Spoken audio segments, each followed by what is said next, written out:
চলবে শাশুড়ি। মোর সোনা বৌমা তোমার বাবা ফোন করিয়া কও সুন্দর সম্পত্তিটা একটি যেন ভিডিও, ও গানিয়ে ভিডিও দেয় দেখলে বুঝতে পারবে। তাহলে কিন্তু মোর বেটার চরম সঙ্গে হাসির তোমার ভিডিও। বিয়ে দিম না বৌমা। মা এই সারপ্রাইজটা তো কেমন লাগি? তুই কি এই কাজের জন্য খুশি হচ্ছিস? সাব্বাস বেটা মুই খুব খুশি হসুন তুই যে এত বড় কাজ করবু তার জন্য মুই নিজেকে গর্ভবতী মনে করং।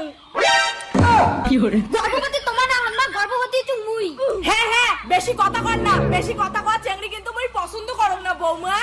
মা তোমার বেটা মোক কোন দিন বিয়ে করবে? মোক কিন্তু আর ভাল লাগি হচ্ছে না। সবাই মোক কেমন করে কয়? খবরদার বৌমা মোর মুখে মুখে কথা কইবেন না। মোর বেটার সঙ্গে ঘুরোঘুরি করিয়ে এমন অবস্থা বাড়ার সময় কি মোক কয়া করছিলেন মাগো? তোমার বাবা সম্পত্তি মোর বেটার না দিলে মুই তোমার সঙ্গে বিয়ে দিম না। শোনা, মোর মার মুখে মুখে কথা কব না। মোর মা যেটি হবে ওইটাই ফাইনাল। সম্পত্তি না আনলে কিন্তু মুই বিয়ে করিম না। পরিষ্কার করে কয়া দিলুম, বিয়ে না হলে মোর বাবা কোনো সম্পত্তি দিবে না।